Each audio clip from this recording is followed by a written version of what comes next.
BJP विधायक ने एक मुद्दा उठाया है कि सड़कों पर जो नमाज पढ़ा जाता है उस पर रोक लगाई जानी चाहिए। इसको लेकर हमारे साथ बात करने के लिए विधानसभा के डिप्टी स्पीकर सर, आपके साथ बहुत बहुत शुक्रिया हमसे बात करने के लिए।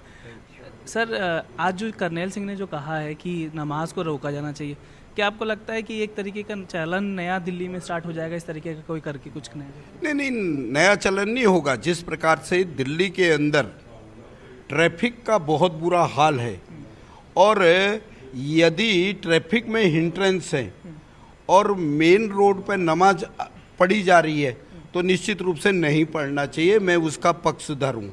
नमाज पढ़े अपनी मस्जिद में, जहाँ उनका स्थान है वहाँ पढ़े हूँ, वहाँ हम उन्हें कुछ नहीं कर रहे, लेकिन रोड को जाम नहीं होने देंगे। लोगों को के लिए जो आने वाली परेशानी है वो परेशानियों को नहीं होने देंगे। मैं उसकी इसलिए उनके बयान का स्वागत करता हूँ। लेकिन बिस साहब, अगर वो रोड पे परेशानी ना हो, अगर ट्रैफिक ना हो तो तब कोई दिक्कत नहीं है?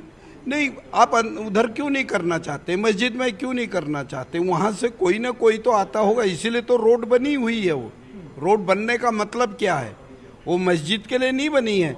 मस्जिद में नमाज अदा करें, हम स्वागत करते हैं, हम किसी धर्म के विरोधी नहीं हैं, लेकिन जिससे लोगों को परेशानी हो और ट्रैफिक को हिंड्रेंस हो तो निश्चित रूप से वो नहीं होना चाहिए। ये मेरा। लेकिन बिस साहब, कहा गया था हिंदू धर्मों में भी नवरात्रि हो चाहे बड़े त्यौहार जब आते हैं तो सड़क पे भंडारा किया जाता है, आयोजन किया, तो वो भी तो ट्रैफिक जाम करता है। वो बीचों बीच नहीं किया जाता है, लेटा नहीं जाता है सड़कों के ऊपर, ना ट्रैफिक को हिंड्रेंस, एक किनारे में करते हैं तो निश्चित रूप से भंडारा लोगों को दिया जाता है, तो उसमें क्या दिक्कत है?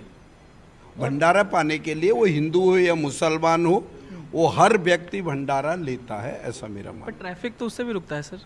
ट्रैफिक साइड में लगा हुआ, और भंडारे के अंदर जब भंडारा करेंगे ना, वो सड़क पे नहीं खाना भंडारा बनाते हैं, वो बना के लाते हैं। साइड में टेबल रखी होती व्यवस्थित ढंग से, वो साइड में जिस प्रकार का भंडारा देते हैं, तो उससे मेरे को कोई, यदि उनके माध्यम से भी रोड को बंद करके यदि भंडारा बीचों बीच में कर दिया है तो ये ठीक नहीं है, ऐसा मैं मानता हूँ। सर, अभी एक और सवाल उठाया जा रहा है कि जो क्योंकि नवरात्रि शुरू हो गई है तो एक मीट की दुकानों को बंद करने का, क्या आपको लगता है कि पहले नहीं होता तो इस तरीके का कदम उठाना, आपको लगता है कि बीजेपी सरकार, एक नई सरकार है, आप इस कदम को उठाना चाहते हैं दिल्ली में?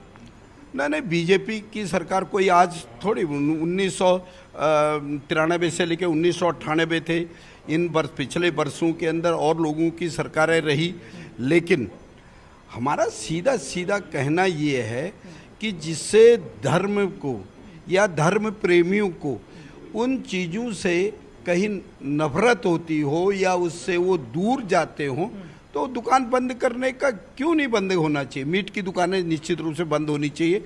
मेन रोड पर मीट की दुकानें नहीं होनी चाहिए। मंदिर हो या गुरुद्वारा हो, कहीं भी इस प्रकार की मीट की दुकानें नहीं होनी चाहिए। सर, एक आखिरी सवाल कि अभी सदन में भी आज एक मुद्दा उठा सर, नोएडा में शराब बिक रही थी, उसको लेकर आपने देखा होगा कि विपक्षी पार्टी ने उठाया। कहा जा रहा है कि जब दिल्ली में बट रहा था तो आप लोग हंगामा करते, अब नोएडा में बिक रहा है। ऐसे सिरफिरे लोग बहुत से बोलते हैं, हमें एक्चुअल परेशान पता है नहीं कि शराब कहाँ पर बिक रही है, कहाँ नहीं बिक रही है, लेकिन एक के साथ एक तो फ्री नहीं बांटी जा रही है। इससे लोगों का भविष्य और रेवेन्यू में चंपत तो नहीं लगाया जा रहा है, ये मेरा कहना है। बहुत बहुत शुक्रिया सर बात करने के लिए, थैंक यू।